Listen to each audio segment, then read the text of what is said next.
Well, welcome back to Mr. Obsolete's Vintage Homesteading. Today we're going to do some homesteading. So the little orchard we have out here, the trees need to be fed their spring lunch here. And we haven't done it because we had such a long winter. And the weather was so wet and horrible. Even up to a week ago, at night it was in the 40s. And then we had a 3-day hot spell recently. Now the weather's back to normal, but anyway, what we're going to do, we're going to feed these. This is long-term stuff. We do it twice a year. So what we do,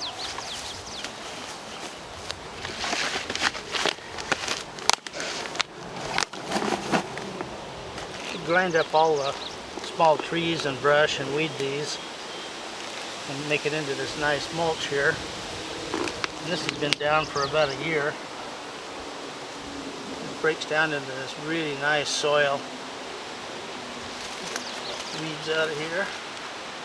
So anyway, what we're going to do, get this all out of here. Once we get that all out, we'll be right back. Okay, what we do is break this and get all the soil broke loose here. Get rid of the rocks here. Anyway, so this is the mineral base. It's 344. We use a cup of this and sprinkle it in here around the tree.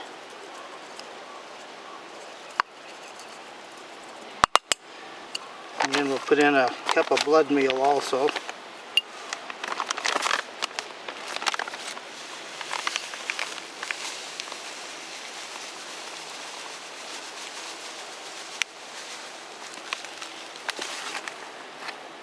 You spread this all out and mix it together with the soil.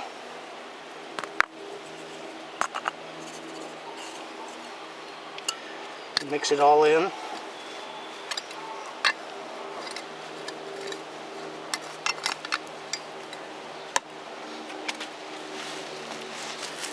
You don't put it right next to the trunk here. You have it spaced out a little bit. But once that's all worked in real good, and we'll water it.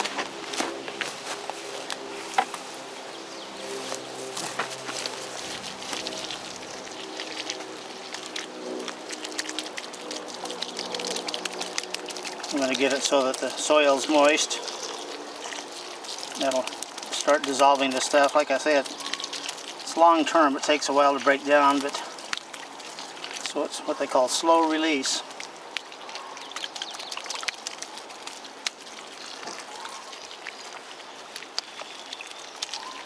See, that water just goes right down through it.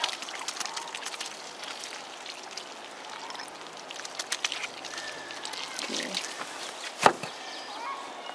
Now we're going to put in this again.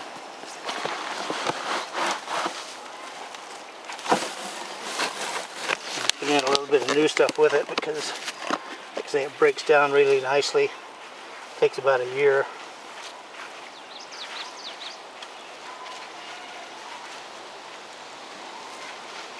And again, you do not put it right against the trunk. You leave a spacing around it because that'll keep bugs and disease from getting onto the trunk.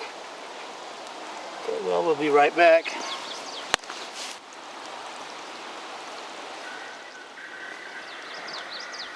Okay, well, we're going to put in a new layer of this.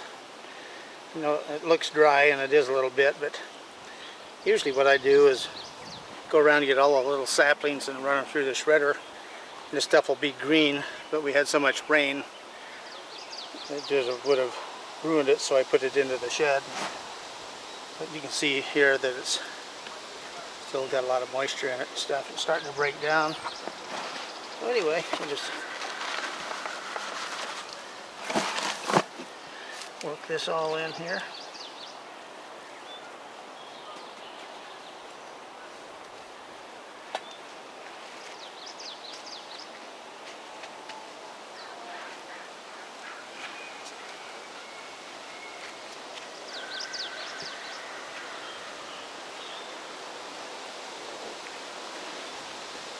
So in putting the mulch in like this, and then watering it thoroughly, we'll let this run for about 15 minutes in here.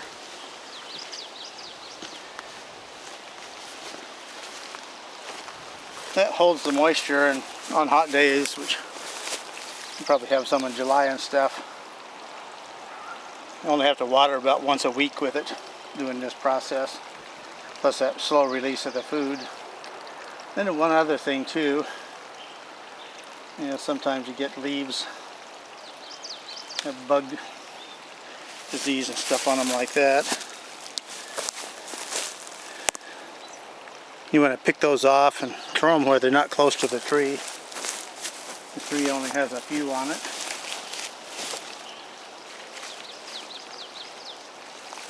It's looking pretty darn good, nice and healthy.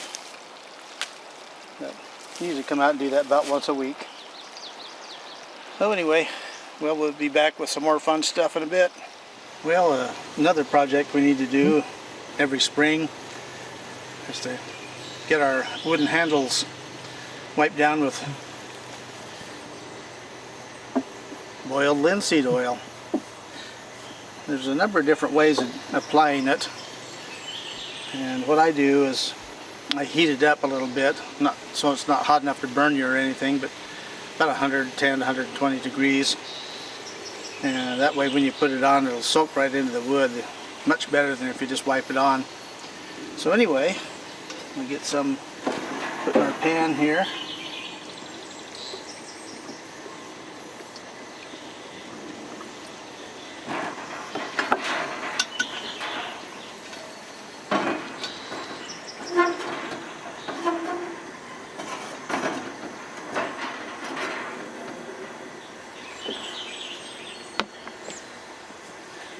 We're using our vintage Coleman stove here. It's an old beater one, but works really good. It's a 3-burner one. Most of them you see are just a 2-burner. And yeah, there again, a little maintenance on these. Right here is a small hole. And this is the pump that pressurizes the tank. And you put oil in there, and there's a leather seal in there. Later ones are neoprene, but they don't have the hole. But anyway, you put your gas in, open that valve up and pump it up about 60 times and close it off. This is your metering knob here. You put a little more heat on here. This lever here, you flip it up to start it. It gives a little richer mixture once it's warmed up. And you push it down. And it's kind of interesting how they work, because they spray a fine mist of fuel into a horseshoe-shaped metal tube. And what it does is the burner heats the tube up and vaporizes the fuel, so you have a really nice clean flame on these. And yeah, you know, a nice prepper thing to have. The only thing is, like everything else, the price of fuel is like insane. I think the last gallon we bought was like 15 bucks, and probably the next one we buy would be 20. But, you know, something I saw recently I was really surprised at is that I was at a tractor supply store, and they had the premixed fuel 40 and 50 to 1 for the chainsaws. Called, I think it was True Fuel is one of the brands. But anyway, a gallon with the premixed oil in it was $49.95. I couldn't believe it. So things are kind of rotten right now. Anyway, this is getting warmed up pretty good. So put our gloves on here.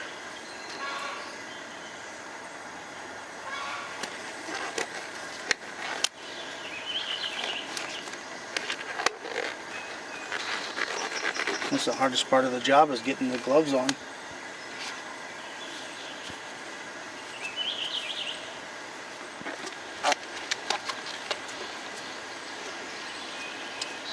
Okay, a little bit of the smoke there is I've been burning some wax for making fire starters, and there's still a little bit dripped down in there, but anyway, we'll just shut that off. Get a little tub here. Dump that right in there.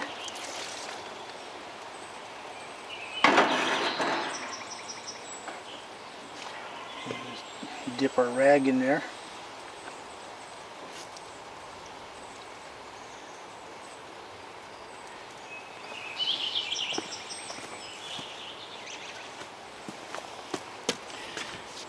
Yeah, you can see there's still some oil in here, but there's spots where it's dry. It's dry down in here, and it's better here, but there's a sitting where the sun could get on it, and so that causes it to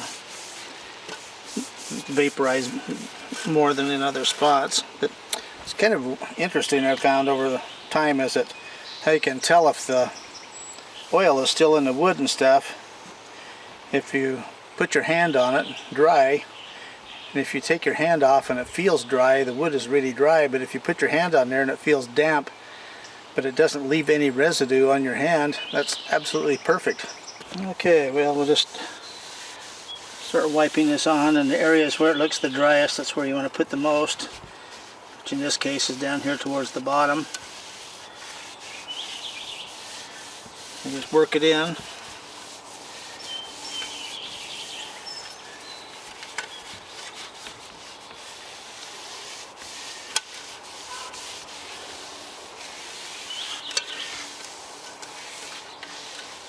There you can see that looks good. The other thing that I do is I hang this up and put a piece of tape across here, and then I pour right down in the hole here on the end of it, and that way it can soak into the handle.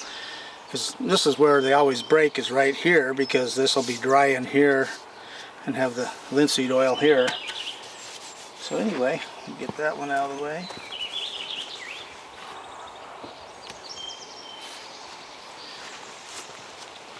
I did a video on this a while back where I took it completely apart and restored it, but the head here, I soaked it for a week in linseed oil and stuff, and so it stayed really, really good. I just put a little bit on the top again, but you can still see right down in here it's still wet a little bit, and it's drier up here and damper down there. Anyway,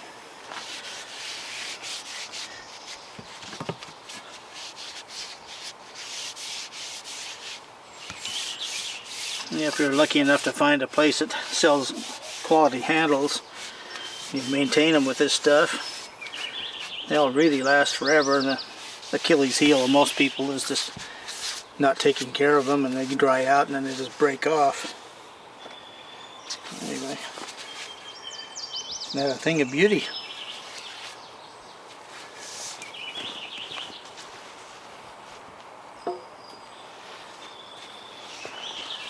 There again, just you can see I did this last fall, so it's still got some in it, but it's ready for a new batch here.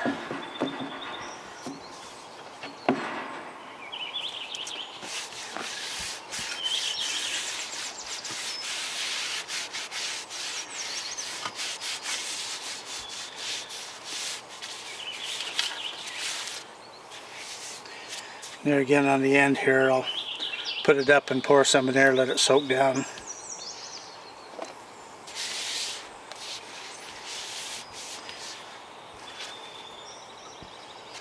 you can see it's starting to soak in really good up here. It's one of the drier areas there on it. And this last one here, I'll just do the same thing and put some oil on the handle, but I just wanted to talk about the tool just a little teeny bit here.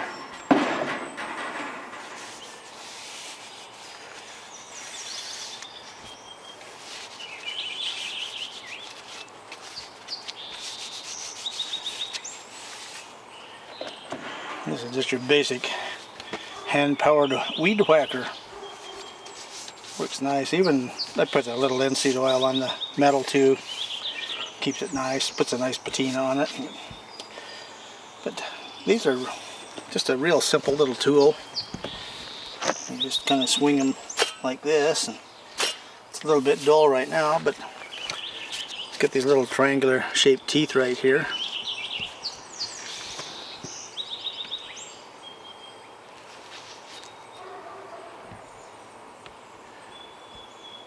And it's really easy to sharpen. Take a little triangular file, just set it up on a table like that, and good as new in a few strokes. This cuts big tall stuff. It gets bound in here if you try stuff that's too tall, but it's amazing how great it works for such a simple tool.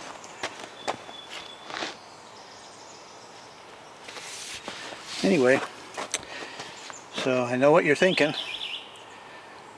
No chainsaw video, right? Wrong-o. We'll be back with some vintage chainsaw footage. Well, I thought we'd get a little more vintage chainsaw work in today. The Frontier here, we just barely got it running and just did a few little light cuts with it here recently. So figured I'd bring it back out, and still learning its little nuances and stuff. Each saw has them. So anyway, little nippers like this are for nipping little trees. So we're going to make some kindling. So I'll get the saw fired up and warmed up and be right back.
Well, we've got the carb dialed in pretty good.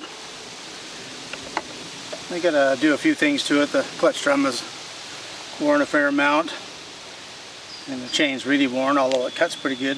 But you can see that the teeth here on it are hardly anything left of them. But one thing that's nice about this little saw, though, it's got a manual oiler over top of the automatic oiler too, so it really put lots of oil in here.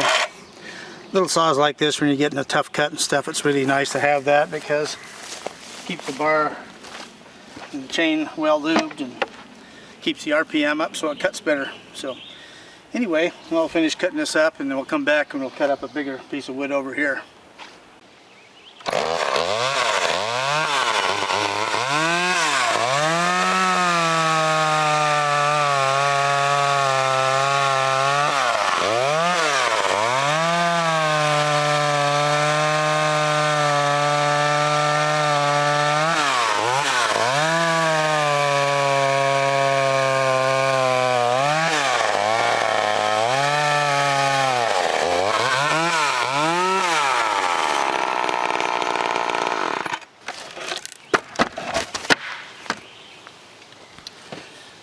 Well, that's a really nice little saw. The more I use it, the more I like it. So anyway, that'll be it for our fine spring vintage day in the middle of summer. Vintage is best. See you on the next video.